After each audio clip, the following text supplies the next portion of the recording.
跨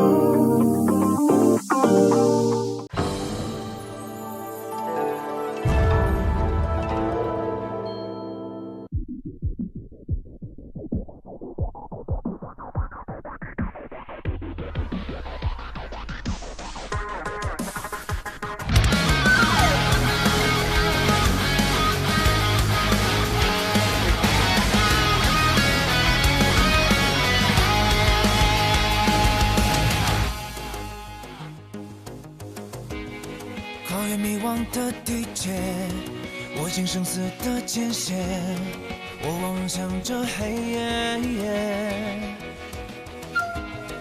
灵魂不曾被熄灭，挥舞起这份热切，即使终于烟雨裂。花开山海，遇见他来将呼唤，风吹云残命不凡。世外，谁人能明我孤单？一念纵身俯瞰，刀剑出鞘，漫天飞霜，一战天下的信仰。赤冲云上，玄武剑气焰四方。踏过风浪，醉舞四方，几乎苍生义无妨。青山之巅，你我共撑一世狂。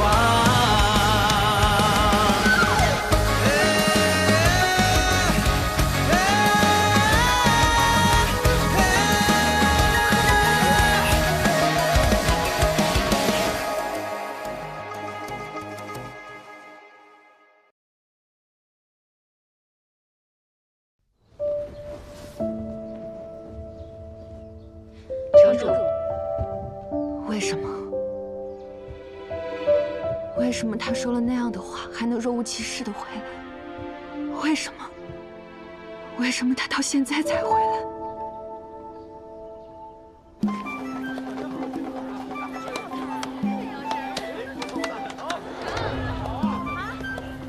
尹世旨，金清华，帮我保管好啊。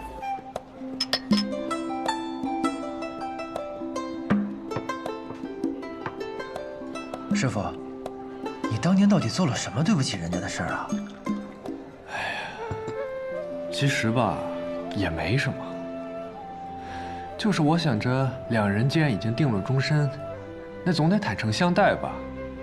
于是我就把我练过大春宫一事告诉了他，然后他就问了我一个问题。什么问题？他说，我之前一共有过几任妻子？ 那先生是怎么回答的？我当然说3个了。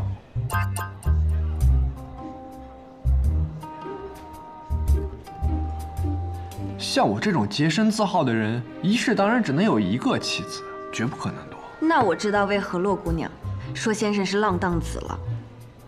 一世只有1任妻子，听起来倒是没什么问题啊，是吧？是啊，啊。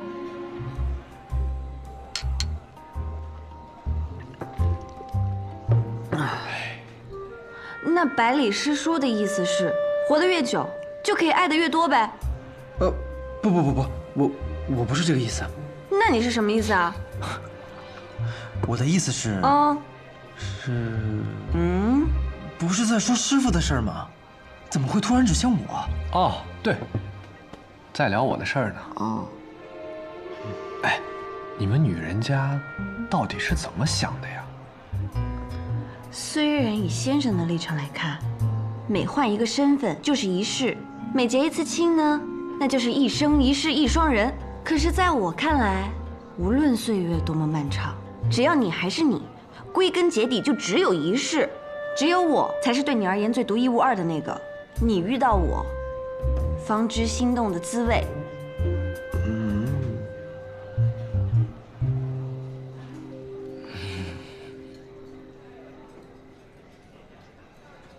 师傅，那你说完以后，他怎么说的？我说完之后，他面色有些不好看，但是也没有立刻发作。他又问了我第2个问题。什么？哎呀，他说，竟然是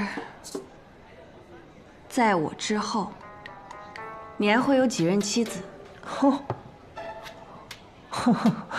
不错，不错。果然，天下女人千回百转的思维，大抵都是相同的。哎，小徒孙，你别老是替他跟我置气啊！你倒是问问你这2位师叔，换作是他们，该如何作答呀？百里师叔，你觉得呢？换我会说，下辈子我还没有想过，但这辈子我一定会好好的爱你。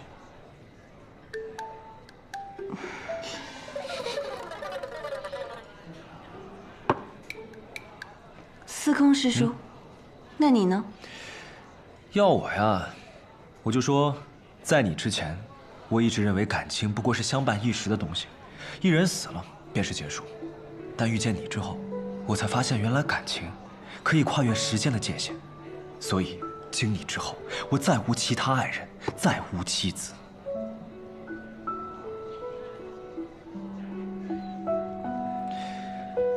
至于几十年之后，不过是换个女子，再说一遍同样的话罢了。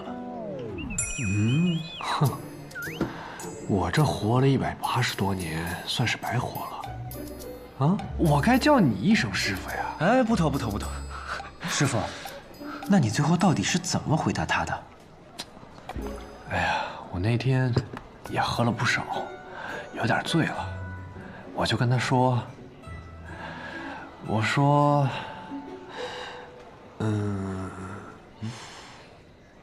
我哪算得过来呀？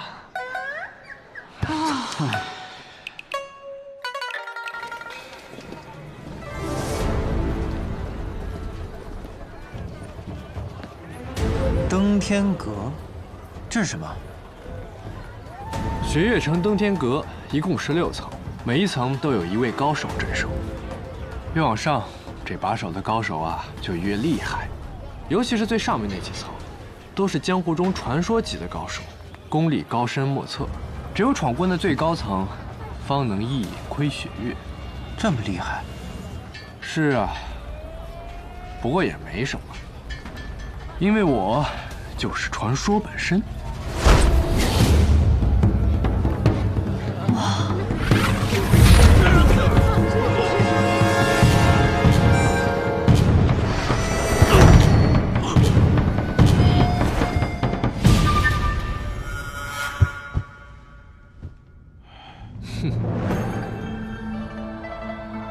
怎么又是你啊？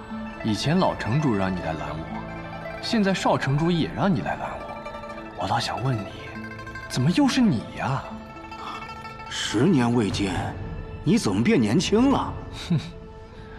因为我是仙人嘛。师傅这铁头功可真是厉害啊，屡试不爽啊！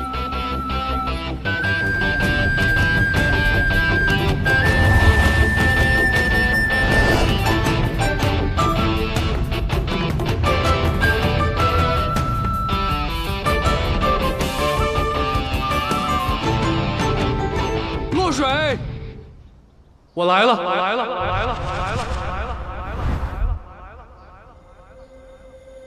曾经你说，相对于武夫，你更喜欢学堂书生，于是我便执掌了学堂。这天下人见我呀，都要尊称一声学堂李先生。可是李先生已死，这一世的我叫南宫春水，这一世我要做一个儒雅的读书人。曾经，你问过我一个问题。但是那时的我回答错了，现在的我要重新回答一遍。我，南宫春水，这一世往后，就只有你一个妻子。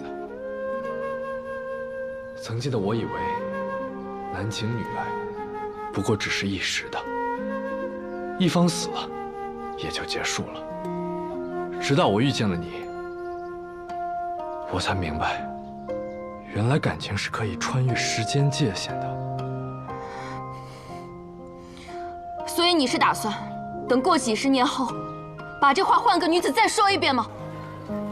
司空长风，老手啊！我哪知道我随口一说就猜到所有情节了。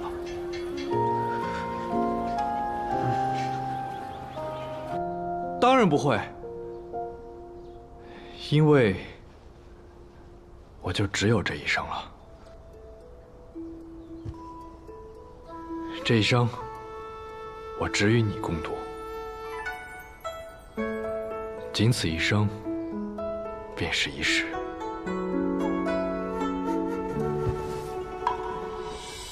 凉风出现，燕雀节节穿林间。遮烟云烟，恍若大梦还未觉。原是良辰好景万千，独行无非眼观沧海。这话什么意思？我的意思就是，大春宫我散了。从今往后，我就跟常人一样，生老病死，一生一世。一生一世是让你这么用的吗？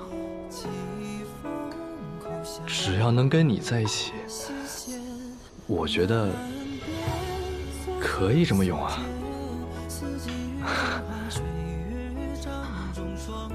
真是个傻子。不会，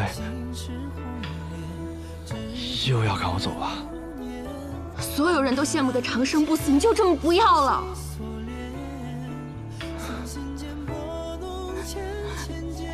其实我当年不过就是一时气话，我并非让你真的散去这一身大春的。我知道。你还是重新练起来吧。这大春宫啊，散了就散了，练不回来了。再说了，我这师傅、门派什么的都没了，也没人能帮我练回来。你就是故意的，你故意这么做，让我心中有愧，你这是在报复我。哎呦，我没有。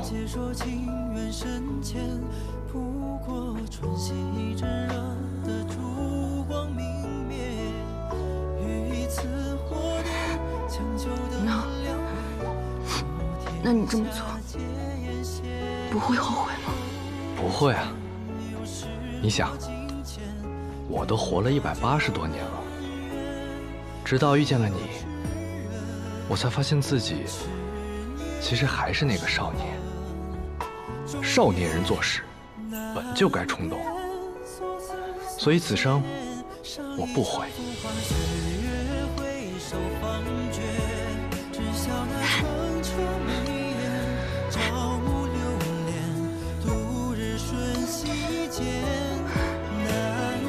那就不悔。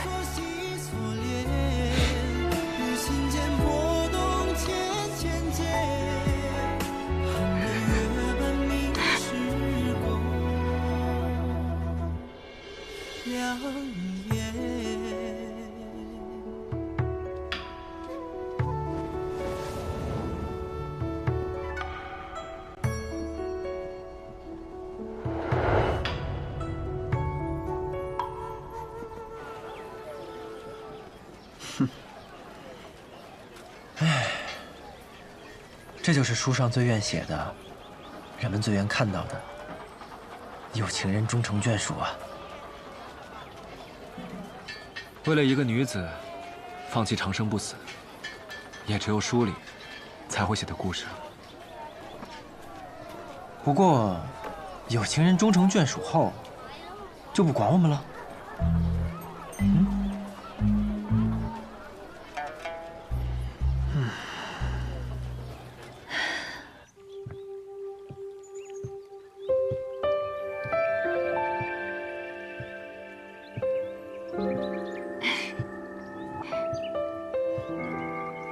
你笑什么呀？笑你啊！笑我？我答应与你同行，就这么开心啊？当然了，因为这可是我人生的第一等要事，也是我成为南宫春水的唯一意义。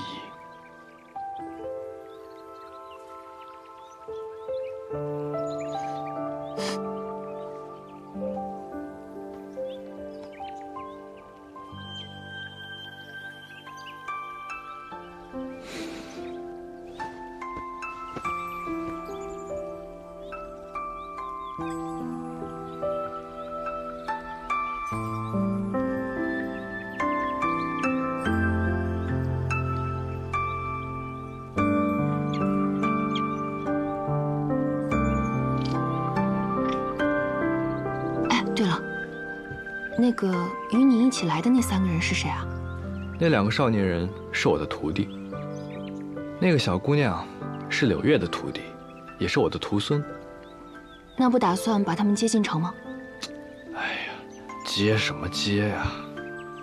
碍眼，他们想要进城，就让他们凭自己的本事进，正好也让他们适应适应没我的日子。哎，不如让你的登天阁好好招待招待他们。站住！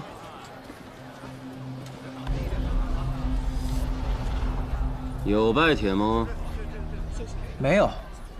没有拜帖，请先登阁。若我不走登天阁，执意要从你这儿走呢？走登天阁要打16个人，麻烦。更何况现在天色也不早了，若从你这儿走，打你一个就够了。有道理啊，那就打吧。看来你们想直接打我，也可以。不过这打登天阁，打得赢就进，打不赢还可以走。打我可没这么斯文的规矩。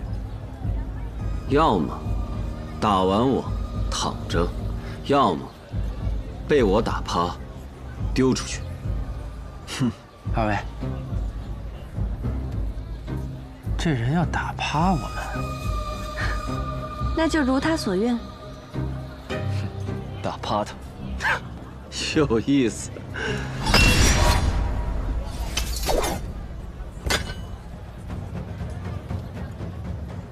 城主有令。城主有令，2位公子需打过16层才能入城。怎么是16层？寻常不是10层就可以放行了吗？我也不知。对了，命令说了，这位姑娘志不在吾，可直接入城。如此，那百里师叔、司空师叔，加油！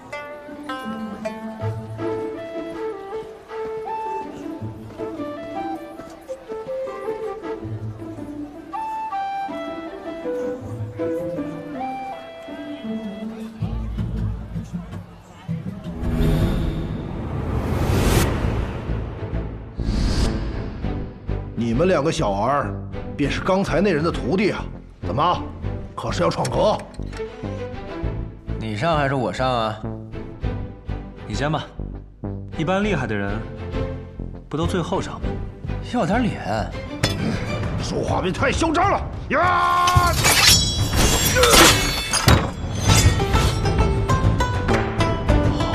好快的剑！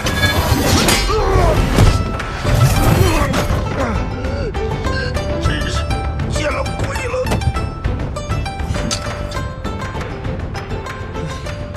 第2层我来。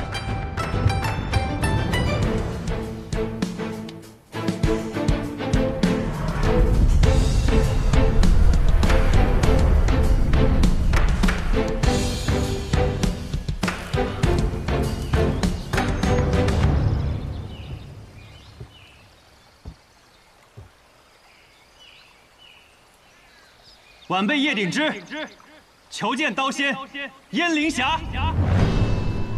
你来找我复仇？并非如此，晚辈是想求刀仙赐诏。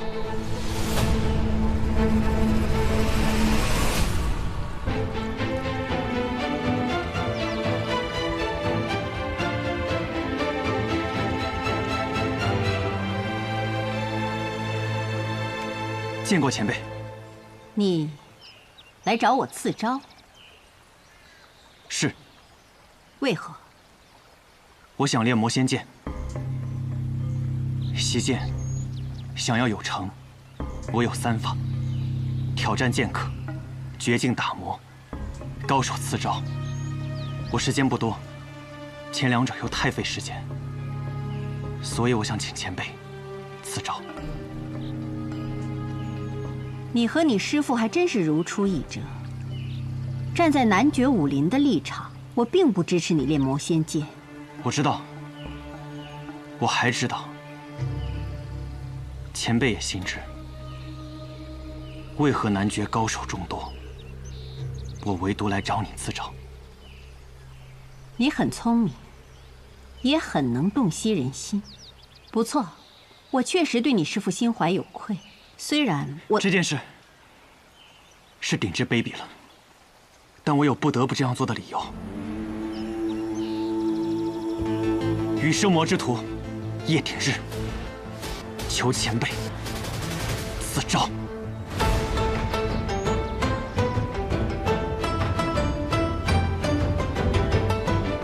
罢了。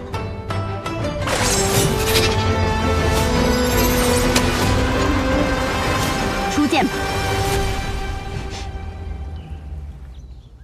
这登天阁有16层，你能一气呵成地爬上来，你的徒弟们也可以啊。怎么可能呢？就凭他们那功法，14层最多了，再往上，可是要挨揍的。果然还是有点本事的，居然一口气上到了15层。不过，这从15层开始，便是守阁长老了呀。哼。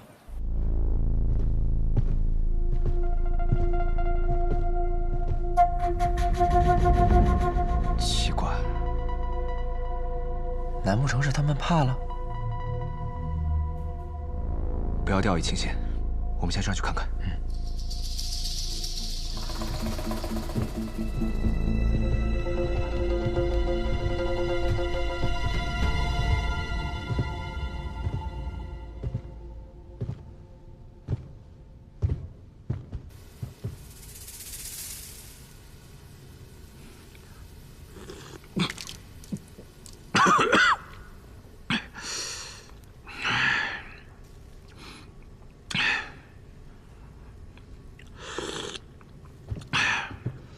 哎，这层怎么有2个人啊？只许2小儿一同登阁，不许2个老家伙一同守阁。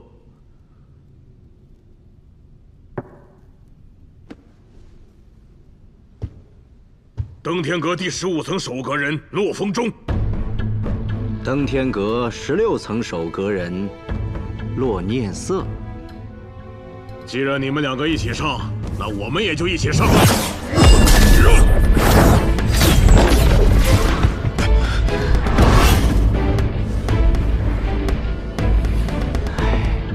克制，克制一点。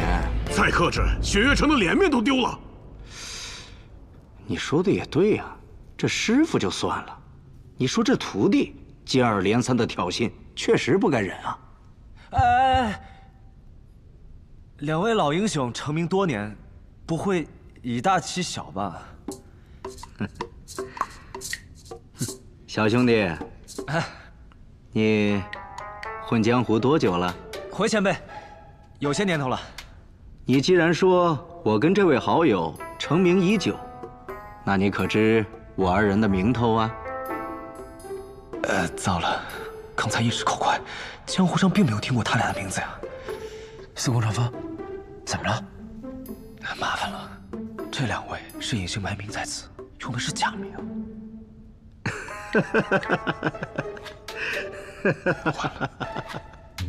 反应过来了。你们纵使在外宣扬我们如何欺负于你，但是有谁知道我们俩是谁呢？这也太不要脸了吧！哎，既然来了，总要打，废话就别说了。哎呀，着什么急呀？给他们一个说句话的机会。哼，架是一定要打的，但可不可以不打脸啊？可以啊。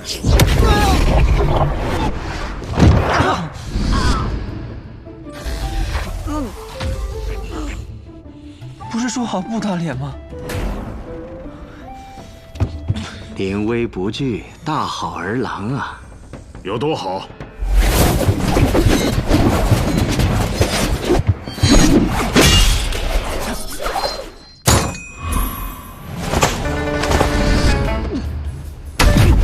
怕我吗？不怕，有本事打死我！怕不怕？不怕。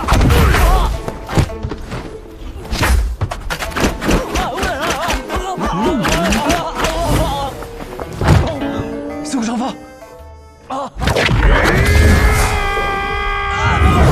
爸，是不是说怕就可以不打了？不可以！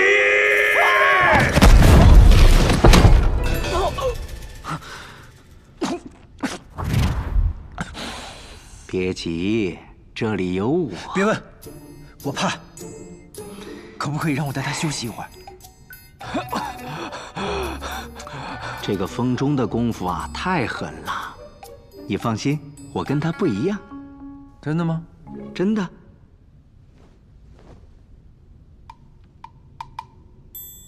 我只用一根手指。一根手指？哎，我信你个鬼！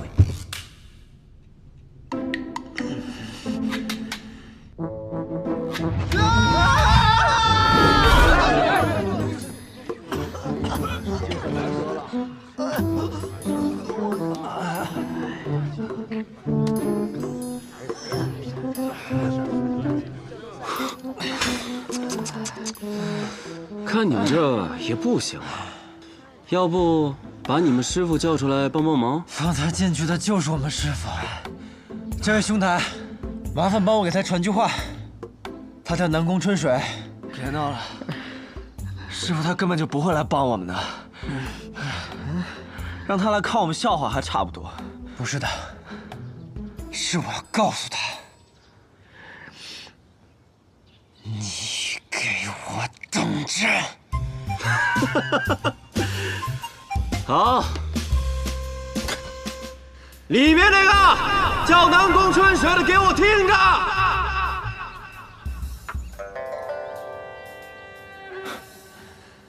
我的这两个徒弟啊，终究还是，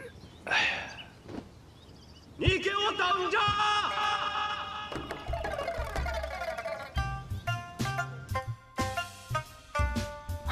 百里东君啊，百里东君，罢了，就让他们被打死吧。被那两位这么折磨，可真的会死的。这两人既然敢这么嚣张，就说明离死还远。哎，不如我也回一句，就说你不是自诩读书人吗？读书人嘛，就是要打嘴仗。我来句文雅一点的，不如之后就一别两宽，各生欢喜吧。啊！昨晚我就不该叫他，这糟老头子。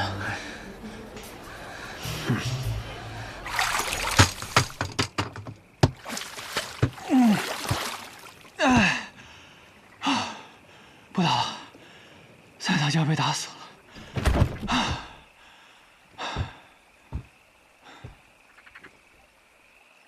从今日起，往后7日，每日卯初来洞月湖找我。多谢前辈。哎，对了，前辈，你饿了吗？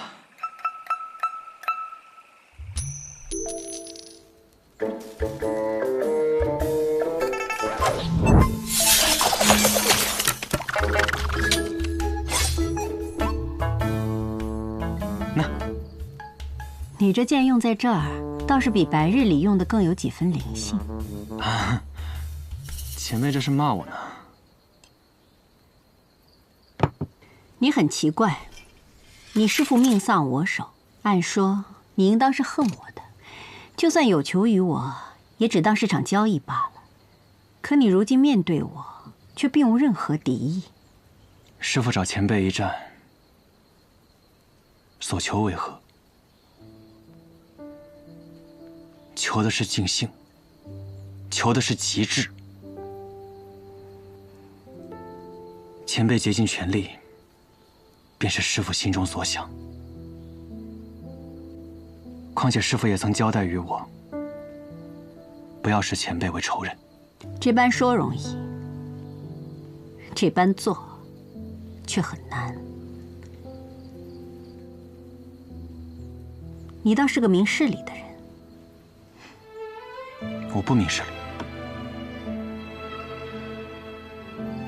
我只是理解师父，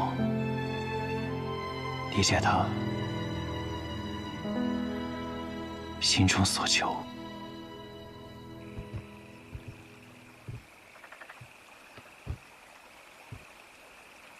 接下来的每一日都要如此。我定当每一日都进行练剑。考绩也要如此。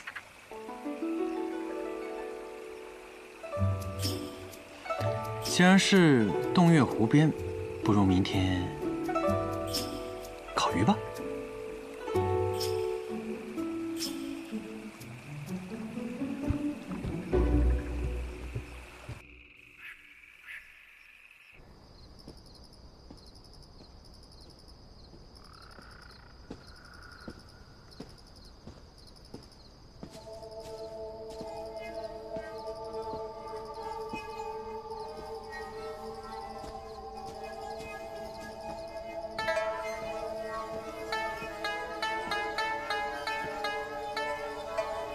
公子师父心丧，所爱之人将嫁人妇，不恨吗？你是谁？我知公子想要变强，我呢，正好有一门武功，可以让你变得更强。我说，你是谁？天外之天，方外之地，我叫月清。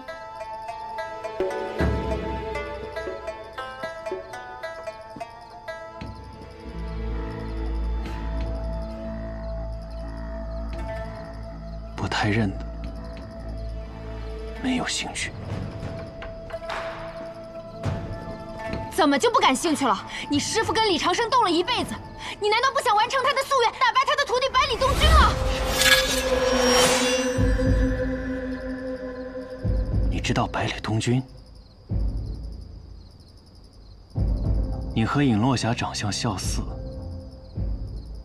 你们是姐妹？怎么？带不走百里东君，便把主意打在我头上了。不必了，我是不会跟你们走的。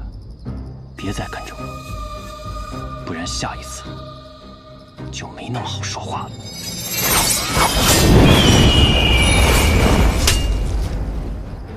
叶鼎之，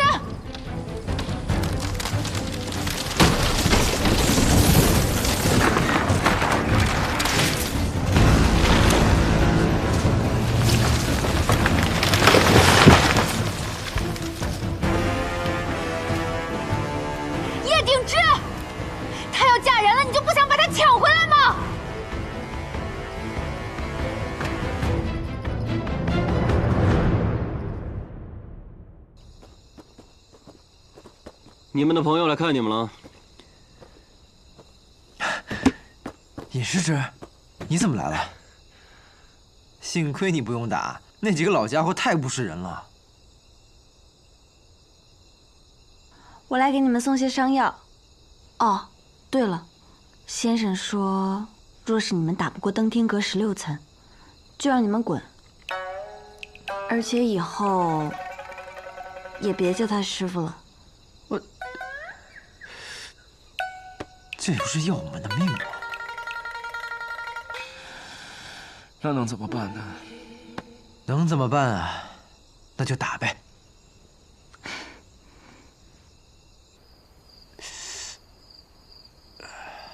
疼。那我轻点儿。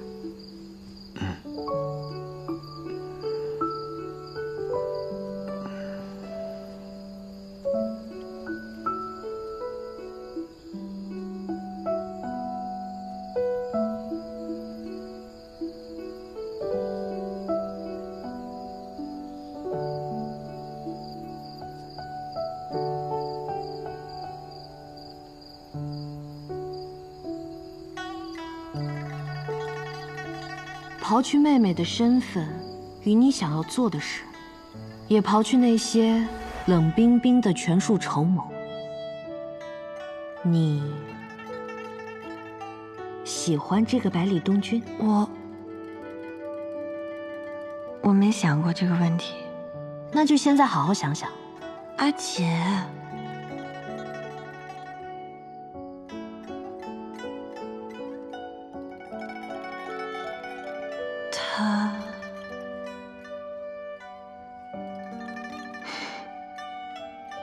你笑了？哎呀，怎么还脸红了？你喜欢他呀？我应该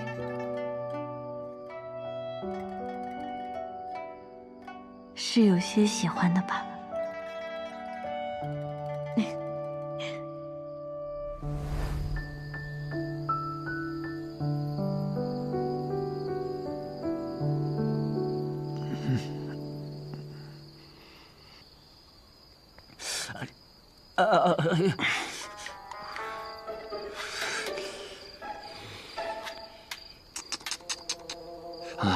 你说，这同样都是师叔，怎么你只配我给你上药啊？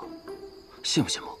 哼，当年我练枪受伤的时候，那可是教坊最美的女人给我上的药，这有什么好羡慕的？你笑什么？你别不信啊！我说的是真的。哎，你走什么啊？我说的真的是真的呀！哎。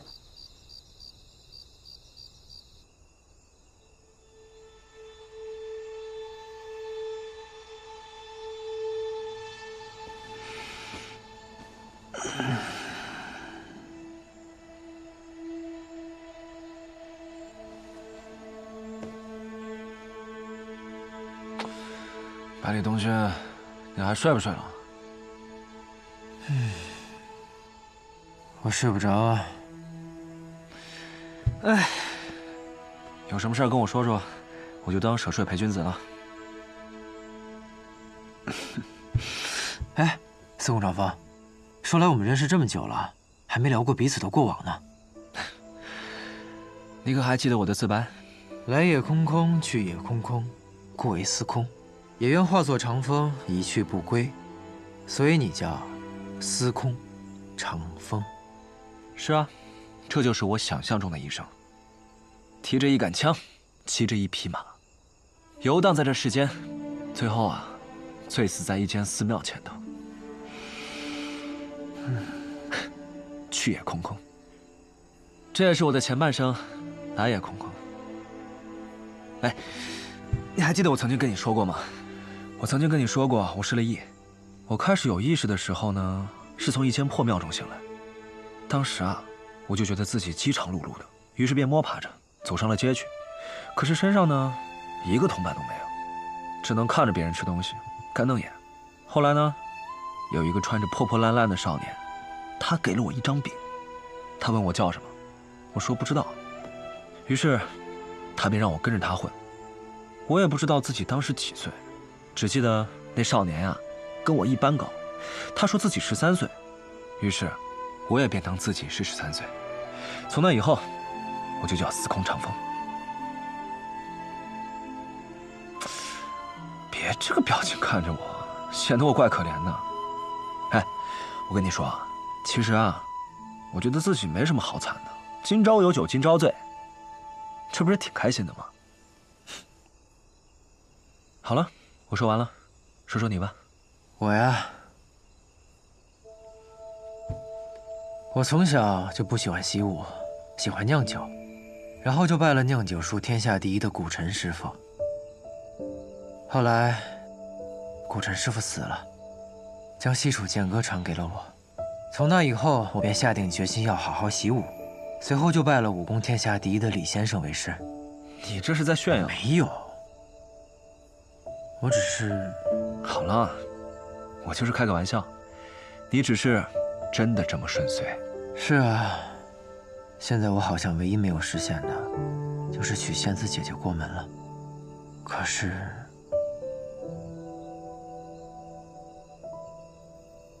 我现在怎么了？啊！你不会是喜欢上尹世之了吧？司空长风，我不是那种轻易会变心的人，只是他们两个的眼睛长得太像了。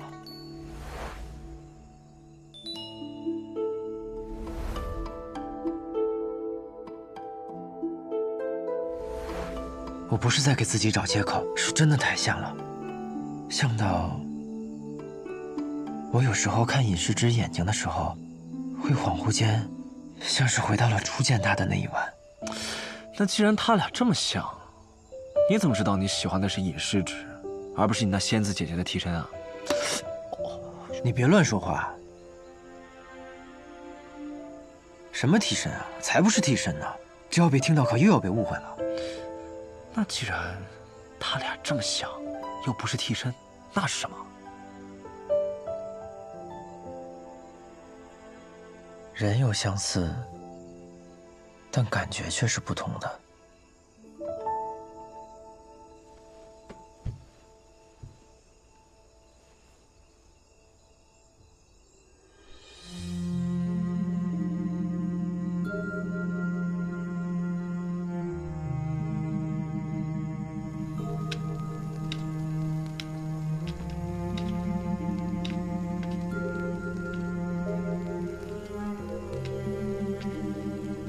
叶鼎之，她要嫁人了，你就不想把她抢回来吗？怎么可能不想？我做梦都想。还有不久，她就要穿上红妆嫁给别人了。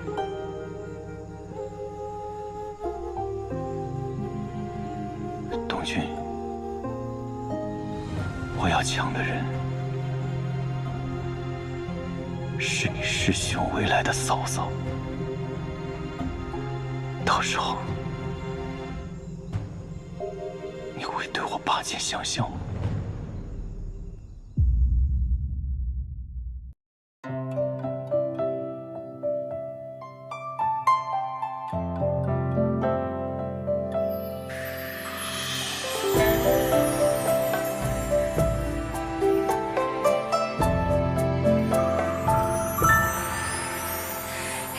一片轻轻微风，绕心游弋。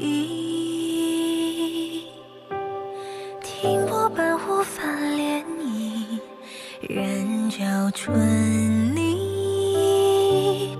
只听枝桠攘攘嬉戏，在风下喃喃细语。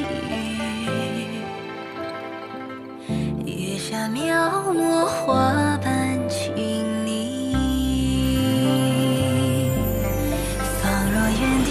你悠悠倩影，辗转遥遥千寻，随你到日暮晚晴。细听烟雨，伴着斜影，此事与谁？浪迹人间，弹奏青色和鸣，两人惺惺相惜，红笺作酒话清晰。一夕绝山遥远。